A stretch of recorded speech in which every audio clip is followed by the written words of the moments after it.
की बात नहीं है, हमें इम्प्रूवमेंट चाहिए। इस मोदी ने इस देश को बना दिया भीख मंगा, कटोरे लगे भीख मांगो।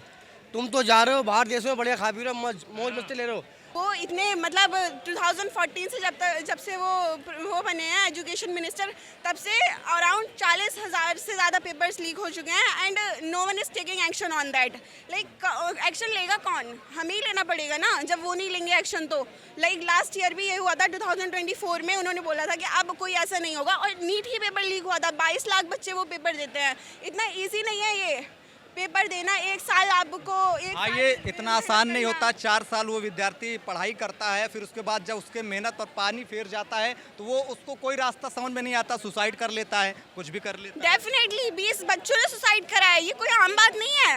मतलब बच्चे मर रहे हैं एंड ये लोग बोल रहे हैं कि हम इम्प्रूव लाएंगे। 2024 से अब तक क्या इम्प्रूव लाए ये लोग?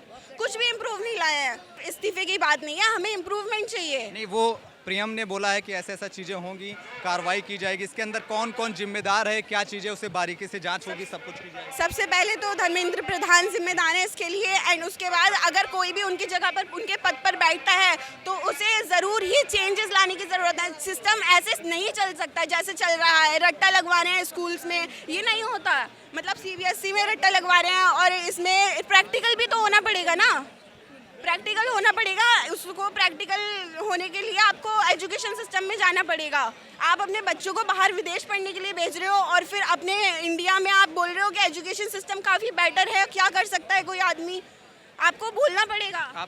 मुझे ये बताइए, आप सुबह PM मोदी ने एक पोस्ट डाला जिसमें ये था कि उन्होंने बोला था कि सख्त कार्रवाई करेंगे। सेम चीज़ 2024 नीट के लिए बोली गई थी जब एग्ज़ाम लीक हुआ था कि सख्त कार्रवाई होगी, बट 2 साल बाद सेम एग्ज़ाम सेम तरीके से लीक हुआ। कैसे? क्योंकि ये लोग इस चीज़ को सीरियसली लेते ही नहीं है। जब तक यूथ रोड पे आके ऐसे प्रोटेस्ट नहीं करेगा तब तक आई डोंट थिंक कोई चेंजेस आएंगे। बिल्कुल, इसका जिम्मेदार कौन है? अंदर क्या हो रहा है? जब शिक्षा मंत्री एक्शन नहीं लेगा तो भाई अंदर के जो बैठे लोग हैं वो तो करेंगे ही, कुछ भी कर। 17-16 साल के बच्चे आके जब प्रोटेस्ट करेंगे तभी शायद गवर्नमेंट को कुछ पता चलेगा। एंड उसमें भी ये लोग एक्शन के तौर पे क्या करते हैं? लाठीचार्ज करते हैं। क्यों? जब एक यूथ अपने लिए आवाज़ उठा रहा है तो आप उसके ऐसे कैसे वायलेंस एक्शन ले सकते हैं? ये एक पीसफुल प्रोटेस्ट है जहाँ सिर्फ वोकेलरी बात करके हम लोग सॉल्यूशन निकाल सकते हैं। But what did they do with us? बिल्कुल, आपका बिल्कुल कहना सही है कि इस मोदी ने इस देश को बना दिया भीख मंगा, कटोरे लगे भीख मांगो। तुम तो जा रहे हो बाहर देशों में, बढ़िया खा पी रहे हो, मौज मस्ती ले रहे हो, और हमें भीख मंगवा रहे हो। मोदी जी, इस्तीफा तुम दे दो, तुम्हें देनी चाहिए। अगर तुम्हारी बस की नहीं है तो हाथ खड़ा कर दो, हाँ भाई मेरी बस की नहीं है तो हम चलाएंगे जनता। साहब मना कर दो। नेपाल आप करवा रहे हो, श्रीलंका आप करवा रहे हो, बांग्लादेश। नहीं, ये सवाल तो गलत है। आपने एक सेकंड, नेपाल की यहाँ पे कोई बात नहीं है, बांग्लादेश की कोई बात ही नहीं हो रही।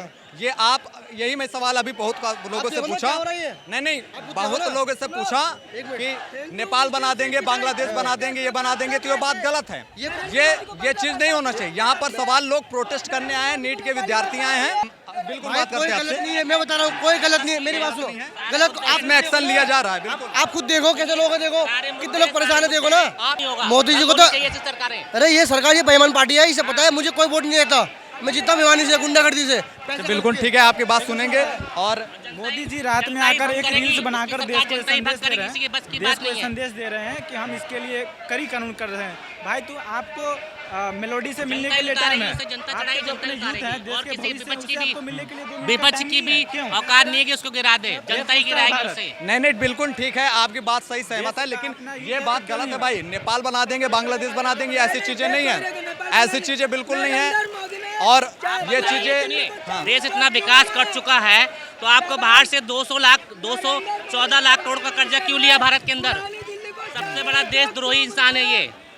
क्यों? बिल्कुल। और ये देखिए, हर जनता के ऊपर कर्जा लाद दिया इसने। कर्जा क्यों लादा हिंदुस्तान पे इतना? कौन देगा इसका कर्जा? वो तो बिल्कुल आपकी बात पहुंचा रहा हूं मैं। आपको बात को सरकार तक आपकी आवाज जाएगी, बिल्कुल मैं पहुंचाने की कोशिश कर रहा हूं। देखते रहें DLP 32।